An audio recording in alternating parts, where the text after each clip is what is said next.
Joining me now is Libertarian presidential nominee Gary Johnson. And Governor Johnson, I want to talk big picture with you off the bat here. What is your path to the presidency? Well, I wouldn't be doing this if there weren't the opportunity to win, and having Bill Weld as a running mate, I think that that broadens the path.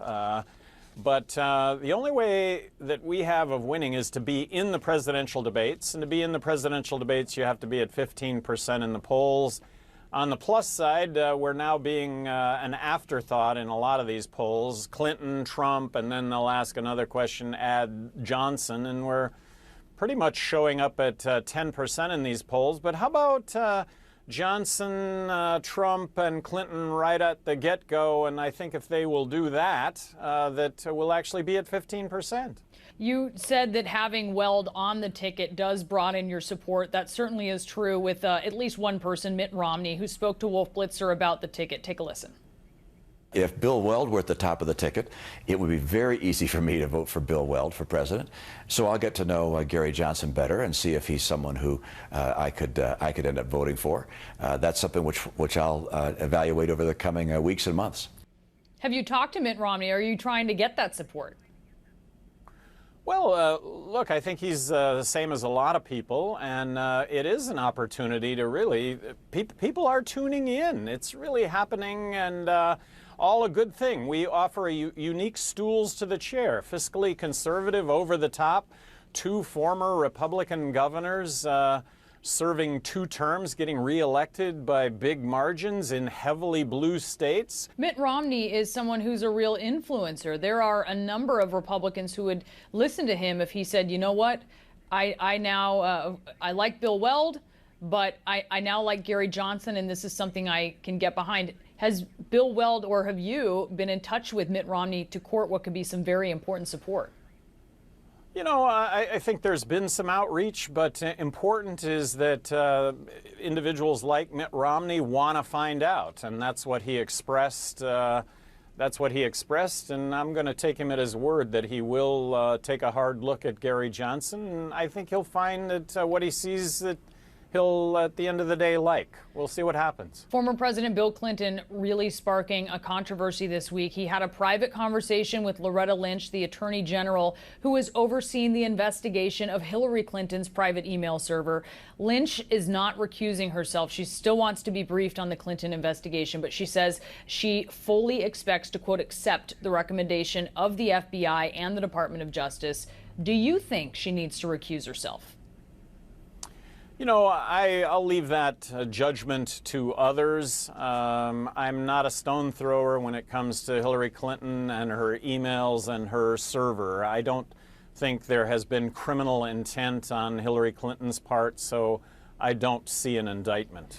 Donald Trump is moving closer at this point to picking his running mate. There's a Trump advisor who told CNN's Jim Acosta that former House Speaker Newt Gingrich is under serious consideration for the job. What's your assessment of Newt Gingrich? Would his selection improve your confidence in Trump or no? Well, I have differences with Newt Gingrich, but regardless of the ticket, I have real issues with Donald Trump.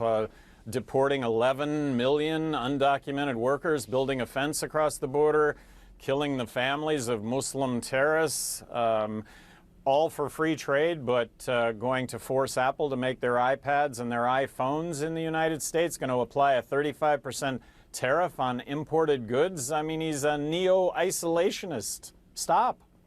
He raised eyebrows on Thursday to that point. He told a woman in New Hampshire that he is looking at, when she asked about it, replacing Muslim TSA employees who wear hijabs, the traditional headscarf, with military retirees, with veterans. What did you make of that comment? Well, just that he has said 100 things that would disqualify anyone else from running for president, but doesn't seem to affect him, and just turn the page, and here's the page turn. Now we have another reason that might disqualify a presidential candidate. That statement in and of itself, it really is, it's racist. You feel that he's racist. You called him neo-isolationist, but you feel that his statement is racist. Do you think he's racist? Well, when it comes to Mexican immigration and that he would call immigrants from Mexico murderers and rapists, look, that's just not true. They're more law-abiding than U.S. citizens, and that is a statistic, and they're not taking jobs that U.S. citizens want. The stuff he's saying is just incendiary. Incendiary, but you think he himself is racist? Based on his statements, clearly. I mean, if the statements are being made, is that not reflective of, I mean, if you look up the definition of racism, calling an U.S.-born Hispanic Mexican and his inability to judge others, I think I'm now semi-quoting Paul Ryan here. Donald Trump gave a major speech this week. It was on international trade. He issued a challenge to Hillary Clinton. This is what he said. Ask Hillary if she's willing to withdraw from the TPP her first day in office and unconditionally rule out its passage in any form. I want to put that question to you. Would you withdraw from the TPP on your first day in office and unconditionally rule out its passage in any form? I'm a real skeptic when it comes to these trade agreements, that in fact these trade agreements can be laden with crony capitalism, but based on people that have been advising me that I hold in very high esteem, I'm being told that the Trans-Pacific Partnership would in fact advance free trade, and so I would support that document. The devil is in the details, though.